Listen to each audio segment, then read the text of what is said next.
Estaremos abordando entonces en cuanto a lo que sería la continuidad del tema talento humano. Vamos a hablar una parte que es netamente operativa y que tiene que ver con las categorías y cálculos de las necesidades de personal. Específicamente, este cálculo se refiere a personal operativo, es decir, el personal que labora en el servicio de alimentación y elaboración de comida. Sin embargo, también estaría abordando cómo se puede tener una referencia de cálculo de personal a nivel gerencial, tanto en términos de lo que sería la alta gerencia y los escenarios más bajos de la gerencia o escalas inferiores. Entonces, hay que tener primero claro cuáles son los niveles en los cuales se puede agrupar las categorías de personal. Como les dije, está el nivel gerencial o el nivel directivo. Y es allí donde muchas veces, no siempre, se ubica el profesional de la nutrición. Cuando ustedes egresen, ustedes van a estar en escalas gerenciales, bien sea en la alta gerencia o en las escalas medianas de la gerencia o niveles directivos. Usted va a estar como jefe, bien sea de departamento o de alguna oficina gerencial, jefe de servicio, y va a trabajar conjuntamente con administradores y personas que están de otras profesiones que están en las mismas escalas de esos niveles. Y por lo menos cuando usted está como nutricionista asistencial a nivel de un hospital o clínica, está no en la escala gerencial, sino en la escala operativa.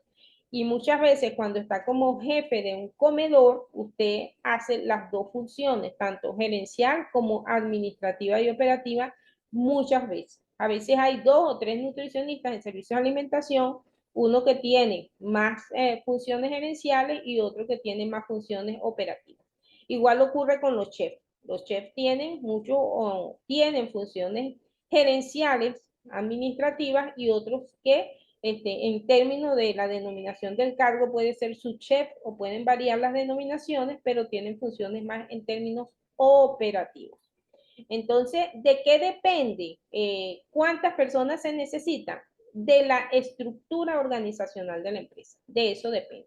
Es decir, que dependiendo de la estructura, cuántos departamentos, cuántos servicios, cuántos comedores, si hay uno solo a nivel central, la cantidad de personas que atiende, si se necesita un gerente o no se necesita porque hay un gerente a nivel central y entonces el nutricionista que está en el servicio de alimentación es netamente con funciones operativas. De eso depende el número de personas que se manejen a nivel directivo y profesional, de esa estructura organizacional de la empresa.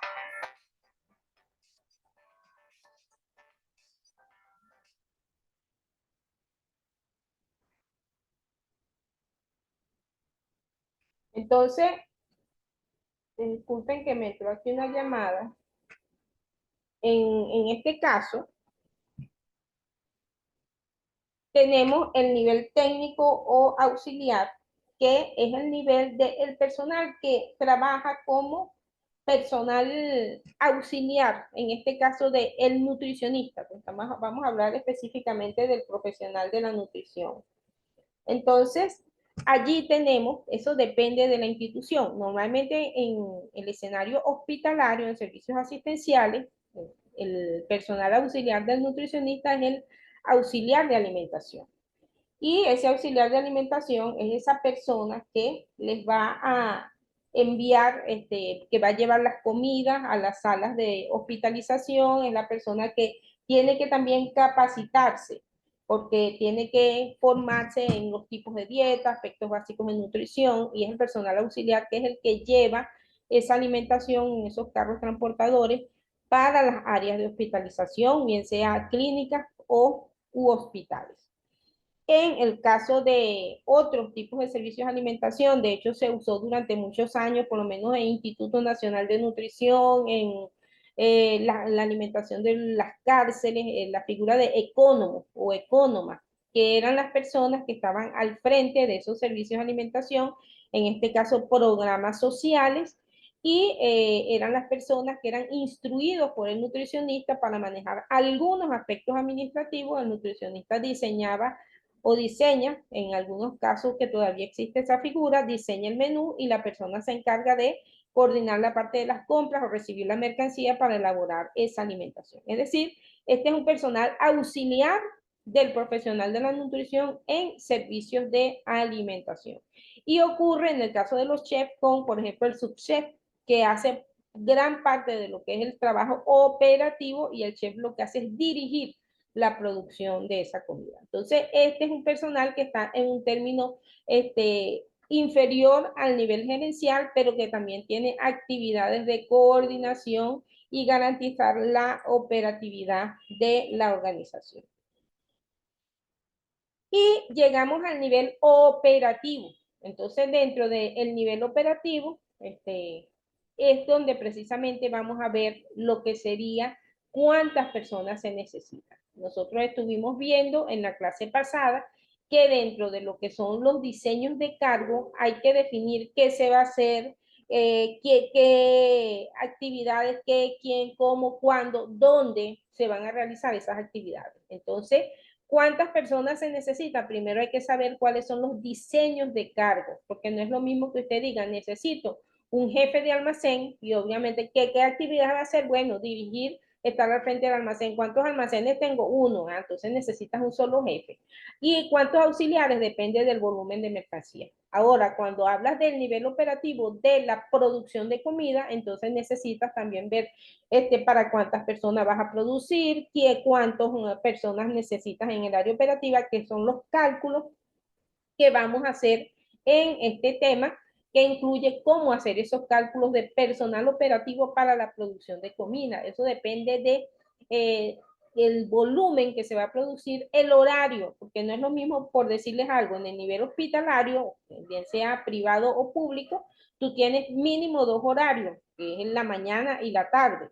En la noche normalmente nunca se ha dado personal operativo nocturno a nivel hospitalario, sino que se da desayuno, almuerzo, cena, las respectivas meriendas. Sí se dan horarios nocturnos en comedores que trabajan, por ejemplo, en áreas del sector primario, de metalúrgica, construcción, que sí se dan horarios nocturnos en la producción de comida. Por eso todo depende del horario de funcionamiento del servicio.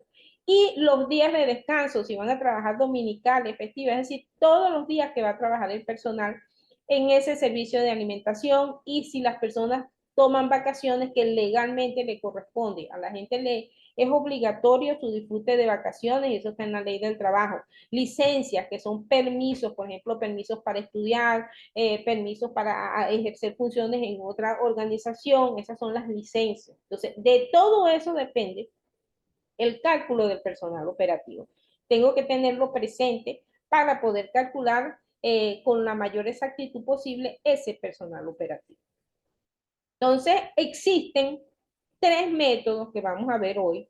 Quiero recordarle que los métodos son diferentes. Si usted utiliza un método, no utilice el otro. Entonces, vamos a ver el primer método que les voy a explicar, que es el método de comidas por hora. Normalmente el método de comidas por hora es un cálculo provisional y se hace con un estudio de mercado. Es lo ideal, porque los datos que se obtienen para este método deben proceder de un estudio de mercado que se obtienen de servicios de alimentación similares a el que usted está haciéndole el cálculo de personal, bien sea porque es un servicio nuevo o porque usted necesita verificar con cuántas personas trabajan servicios similares al que usted le va a hacer el cálculo de personal operativo.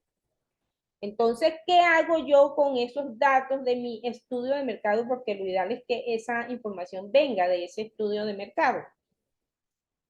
Aquí tenemos un cuadro ilustrativo donde dice servicio A, B y C. Ese servicio A, B y C, por lo menos cada servicio, identificado aquí con una letra, sencillamente me está diciendo este cuadro que de mi estudio de mercado yo obtuve que el servicio, vamos a ponernos en un caso hipotético de un restaurante. En el restaurante A, independientemente de su nombre, yo encontré de mi estudio de mercado que tiene 8 empleados y que ellos preparan 384 comidas diarias en promedio. En el restaurante B encontré que tienen 10 empleados y preparan 600 comidas. Y en el restaurante C encontré que tiene 25 empleados y preparan 1.300 comidas. Entonces, ¿qué tengo yo aquí? Que estos son mis datos de una realidad que tienen unos servicios de alimentación, que se supone que los datos los busqué, como les dije, en servicios similares a los que yo voy a calcularle el personal operativo o quiero verificar si tengo un personal operativo similar a la modalidad como trabajan otros servicios de similar complejidad al que yo le estoy haciendo el cálculo. Teniendo ya estos datos provisionales, ¿qué hago? Yo hago, estamos y tengamos presente que este es el cálculo que se llama método de comidas por hora. Por eso aquí dice en el cuadro comidas por día, porque luego yo voy a sacar el cálculo de comidas por hora. Si yo tuviera aquí comidas mensuales o comidas en otros periodos, yo tengo que llevarlo a día para luego transformarlo en comidas por hora. Entonces, para cada uno de los servicios que yo tenía estos datos, por lo menos en el caso del servicio A, un restaurante X con X nombre, que produce 384 comidas diarias, yo saco un primer cálculo. ¿Cuál es ese primer cálculo? Que si tiene 8 empleados, de acuerdo a la ley del trabajo, se laboran 8 horas diarias. Entonces, si yo tengo 8 trabajadores, yo tengo una operatividad de 64 horas diarias, es decir, 8 por 8, 64. Por lo tanto, cuando yo divido 384 comidas diarias entre 64 horas operativas que me generan estos 8 trabajadores, al multiplicar esas 8 horas por el número de trabajadores, eso me da 6 comidas por hora. Igual procedimiento para los otros casos. En este caso son 10 trabajadores, 10 por 8, que son las 8 horas laborales diarios, me da 80, y esas 80, esas 600 comidas que producen este restaurante, entre 80 me da 7,5 comidas por hora. Igual en el otro caso, el restaurante C. ¿Qué hago con estos promedios obtenidos? Sumo con esta cantidad de comidas por hora obtenidas, sumo y obtengo el promedio. Es decir, que con mi estudio de mercado que me decía que cada restaurante tenía un número de empleados y un volumen de comidas diarias, cuando obtengo el número de comidas por hora, este promedio de comidas por hora, esa es la información que me está suministrando de este promedio, que de acuerdo a los restaurantes similares en los cuales yo investigué, se producen por hora aproximadamente 6,7 comidas. ¿Qué voy a hacer con ese resultado? Vamos a ver. Si yo digo que el número promedio de comidas por hora es 6,7 y en mi servicio de alimentación del cual yo requerí buscar información, yo parto de, en este caso hipotético, que yo voy a producir diariamente 500 comidas. Pueden ser 1000, es decir, este es una cantidad hipotética. En mi caso hipotético, yo digo que en mi restaurante voy a producir 500 comidas diarias. Por lo tanto, esas 500 comidas diarias entre 6,7, que es este promedio que obtuve, me da que yo necesito 74,63 horas diarias de trabajo. Y como dijimos que un trabajador tiene que cumplir con 8 horas diarias de trabajo, entonces, dentro de una jornada, que es lo que dice la ley del trabajo, de 8 horas diarias, al yo dividir 74,63, que es las horas que dije que necesitaba para mi servicio, que hipotéticamente tiene que producir 500 comidas, esas 74,63 horas entre 8 horas laborales me da 9,32. ¿Qué es este 9,32? El número de personas, pero ese número sí no lo puedo fraccionar porque estoy obteniendo personas. Entonces yo digo, bueno, para mi servicio, para producir 500 comidas diarias, yo necesito 9 o 10 personas. ¿De qué depende que yo decida si son 9 o 10 personas para trabajar, ojo, de lunes a viernes? ¿Que ¿De qué me depende? De el tipo de menú, el equipo disponible, la complejidad que tenga ese menú y en la clase de servicio brindado, si es un tipo restaurante o si es un comedor institucional. Todas esas variables se consideran para yo tomar mi decisión.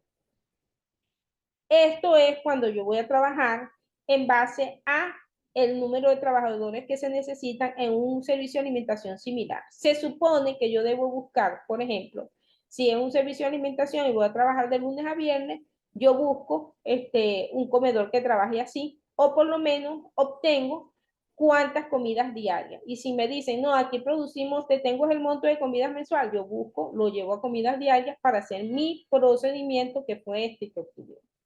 Pero hay un detalle importante, que cuando un servicio de alimentación va a trabajar, dependen los días que va a trabajar. Por ejemplo, yo puedo empezar a trabajar de lunes a viernes en un restaurante, pero yo puedo decir, no me conviene el lunes a viernes porque los fines de semana es que tengo más clientela. Entonces yo decido trabajar de lunes a sábado o de domingo a domingo.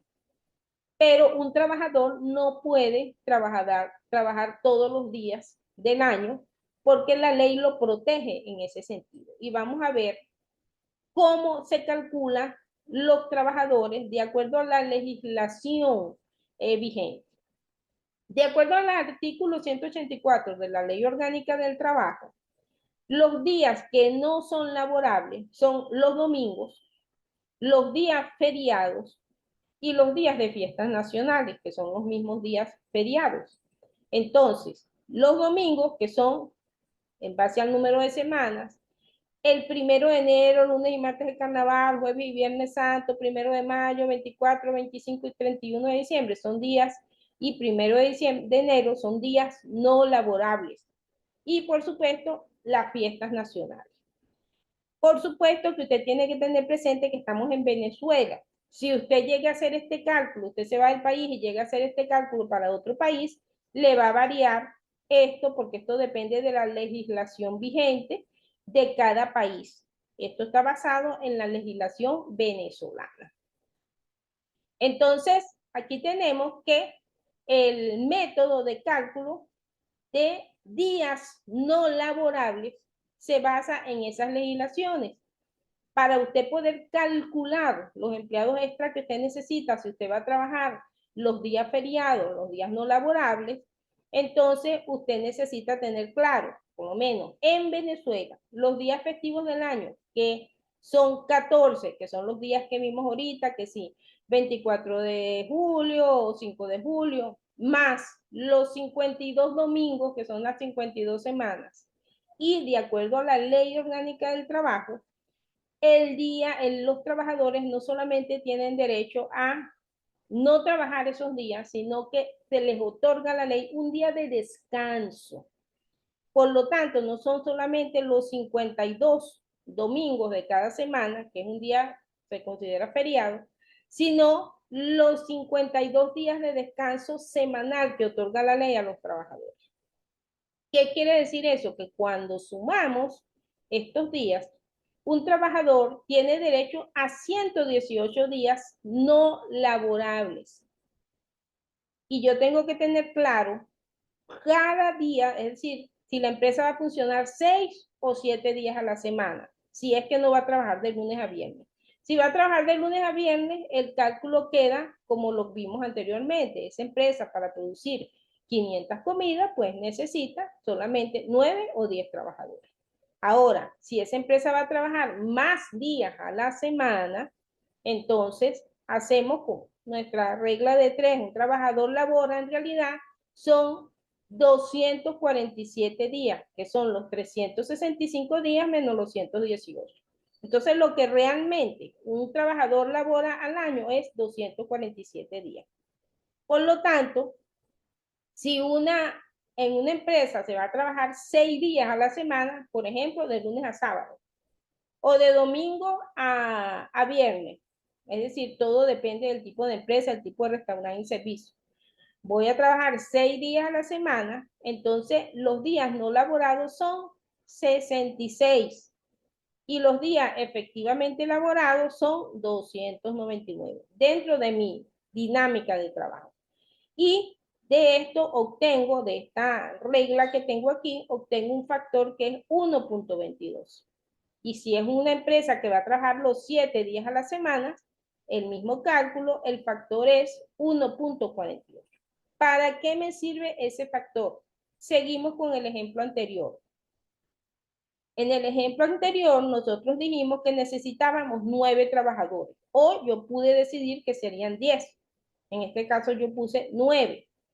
Si son 9 trabajadores y la empresa va a trabajar 7 días a la semana, es decir, todos los días de la semana, todos los días del año, sean feriados, sean domingo, cualquier día, va a trabajar esa empresa. Y eso ocurre, por ejemplo, en las clínicas, en los hospitales, en algunos restaurantes y empresas privadas y empresas del sector primario. Si va a trabajar todos los días de la semana, al multiplicarlo, en este caso por este factor 1.48, me da 13. ¿Qué quiere decir eso? Que diariamente yo necesito 9 trabajadores. Pero si yo digo 13 menos 9 me da 4. Esos 4 trabajadores son los que diariamente van a tener libre los días que les corresponden. Es decir, para yo producir 500 comidas, que es el ejemplo que estamos viendo, yo necesito 9 trabajadores y 4 trabajadores van a hacer, van a estar dándosele libre los días correspondientes para que ellos tengan, no, yo cumplir con la ley del trabajo como empleador y los trabajadores tener sus días efectivos de descanso y los días que les corresponde por días feriados y días festivos. Entonces, este es el cálculo del método de comidas por hora. Quiero decirles lo siguiente, usted no tiene que hacer estos cálculos porque yo les estoy explicando esto, porque si usted en algún momento tiene la necesidad de hacer ese cálculo porque lo está haciendo para otro país, usted tiene que ver qué dice la legislación de ese país, si tiene o no tiene días de descanso, cuáles son los días feriados y hace nuevamente su cálculo. Por eso les explico el procedimiento. Pero para usted hacer el ejercicio, solamente tiene que tener presente cuántos días va a trabajar. 6 días, lo multiplica por 1,22. 7 días lo multiplica por 1,48. Y el total que le da se lo divide al cálculo inicial, que fue el que obtuvimos anteriormente, según el número hipotético de comidas, y la diferencia es lo que le dice el número de personas que va a hacer relevo en ese servicio de alimentación. Este es el método comidas por hora. El otro, Esther está diciendo por allí que no puede entrar, no sé por qué no tengo habilitada la sala de espera. El otro método es el método de Johnson. Tengan presente, son métodos distintos. Si aplica el método de comidas por hora, no aplica el método de Johnson. El método de comidas por hora requiere datos de un estudio de mercado de servicios similares. El método de Johnson no. El método de Johnson es una fórmula estándar que dice Y, que es el número de trabajadores que usted va a investigar que necesita, es igual 2.99, es un factor constante, más 0.82 es un factor constante, y X es el número de miles de comidas. Entonces, el número de comidas servidas. Por ejemplo, si un servicio de alimentación sirve 50,000 comidas al mes, y esto es una diferencia que hay entre el método anterior y el que estamos viendo ahorita. El método de Johnson se refiere a comidas por mes. El método anterior es comidas día. Es una gran diferencia. Entonces aquí, este método con esta fórmula me dice que si yo al mes produzco 50,000 comidas y quiero saber cuántos trabajadores necesito, aplico mi fórmula, pero esta X es miles de comidas. Por lo tanto, yo aquí coloco, si es 50,000, lo divido entre 1,000 y solamente pongo 50. Entonces, al aplicar la fórmula me da que necesito 43.99. Recuerden que como son personas, tengo que redondear la cifra, por lo tanto necesito 44 empleados. Si yo dijera, mira, son 10,000 comidas al mes, entonces 10,000 entre 1,000 me da 10. En la fórmula coloco 10. Y si yo digo, no, al mes son solamente 1,000 comidas, bueno, entonces aquí coloco 1. Es decir, que esto lo divido entre 1,000 para que me dé miles de comidas. Así que este es el método de comidas por hora. Y el tercer método es el método que se aplica para programas sociales. que es el método que aplicó por muchos años el Instituto Nacional de Nutrición para los programas de comedores, que sencillamente dice que un trabajador, y esto aparecía en las legislaciones y contratos colectivos de esta institución, que se requiere un trabajador por cada 50 comidas, hasta un máximo de 75 comidas por cada trabajador. Es decir, si usted va a producir 300 comidas, 300 entre 5, entonces usted necesita 6 trabajadores. Mínimo, máximo 6, mínimo 4 si consideramos el factor de 75. Ya lo que quedan son unos segundos. Estos son los 3 métodos. Entonces con esto cierro por lo menos esta parte de la clase